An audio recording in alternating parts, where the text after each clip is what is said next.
Bonjour à tous. L'ossature du Parti des peuples africains Côte d'Ivoire commence à se préciser une semaine après son congrès constitutif. Hier, les membres des nouveaux organes de cette formation politique ont été présentés à la presse et c'est cette information qui fait l'actualité chez les confrères La Voix originale et le quotidien d'Abidjan, journaux qui présentent les femmes et hommes forts du PPACI et à retenir pour la première structure dénommée le CSP, le Conseil stratégique et politique, que 17 personnalités sont nommées et à leur tête se trouve le docteur Assou Adou, suivi de la nomination d'un président exécutif en la personne d'Hubert Oulaye et de Damana Picasse comme secrétaire général. Pour le porte-parole au nom du président Laurent Gbagbo, l'avocate Abiba Touré et pour le parti lui-même, Katina Koné. Nommé président exécutif de cette nouvelle formation politique, le professeur Hubert Oulaye a accordé en exclusivité une interview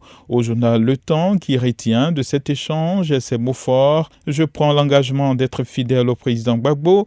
Il nous faut travailler sur la Côte d'Ivoire et l'Afrique. On a démontré les 16 et 17 octobre 2021 que l'esprit FPI est demeuré. L'esprit FPI, c'est Gbagbo. Les militants ont démontré qu'ils sont toujours là. Fin de citation. Parti des peuples africains, les exilés aux commandes. C'est la remarque que fait le bilan intrépide au vu de la composition de la liste des personnalités nommées.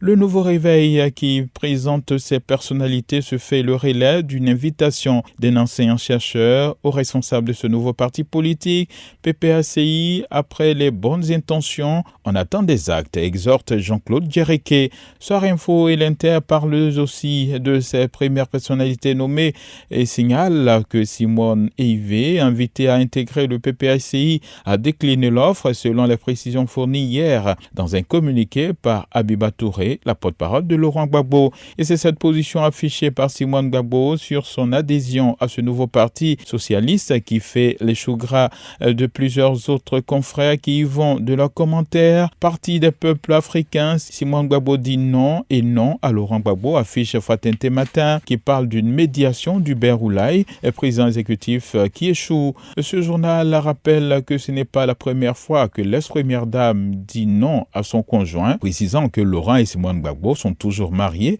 au vu de la loi. Et ce journal rappelle que celle-ci, en septembre dernier, avait refusé de faire partie du groupe de réflexion élargi mis en place pour l'organisation du congrès constitutif du parti dirigé par Laurent Gbagbo.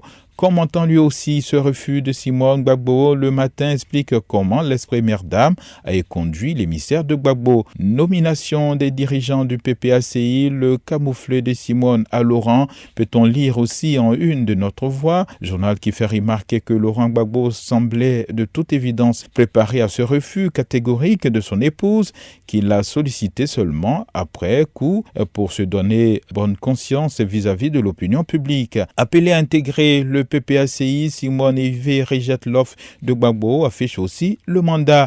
Humilié la journée, courtisé la nuit, Simone Dignette à la main tendue de Laurent Gbagbo, écrit le Patriote. Quand le nouveau réveil indique, sur la base du communiqué du porte-parole du président du PPACI, qu'elle a refusé d'entrer au Conseil stratégique et politique. Ce journal proche du PDC-RDA s'intéresse aussi à la vie du parti au pouvoir, le RHDP qui vit selon le confrère une guerre de succession avec des luttes de positionnement pour l'après-Ouattara. Le bilan intrépide, lui aussi proche du PDCI, estime au vu de cette guerre de succession au RHDP que le parti de Ouattara serait au bord de l'implosion, ce à quoi répond le rassemblement proche du RHDP que ce sont juste des bruits de piètres manipulateurs car aucune menace d'implosion n'est sur le RHDP. Je citais. Pour l'expression, c'est plutôt du côté du PDCI qu'il aurait une guerre de positionnement, idée partagée par Soir Info qui qualifie cette guerre supposée de fratricide. L'Inter se propose de parler des dessous d'un bras de fer qui existerait entre Guy Kaoué, le secrétaire exécutif en chef, et Simon Do, le président du groupe parlementaire du PDC-RDA à l'Assemblée nationale. Fonctionnement du district autonome, le Premier ministre Patrick Hachi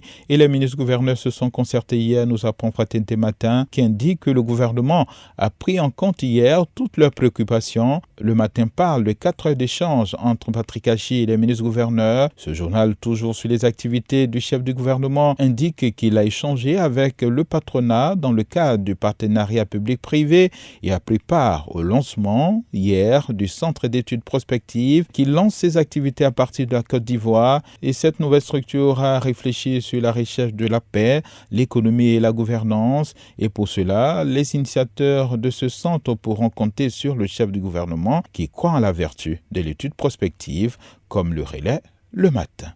Bonne journée à tous. Radio de la paix. Se parler, s'écouter, se comprendre.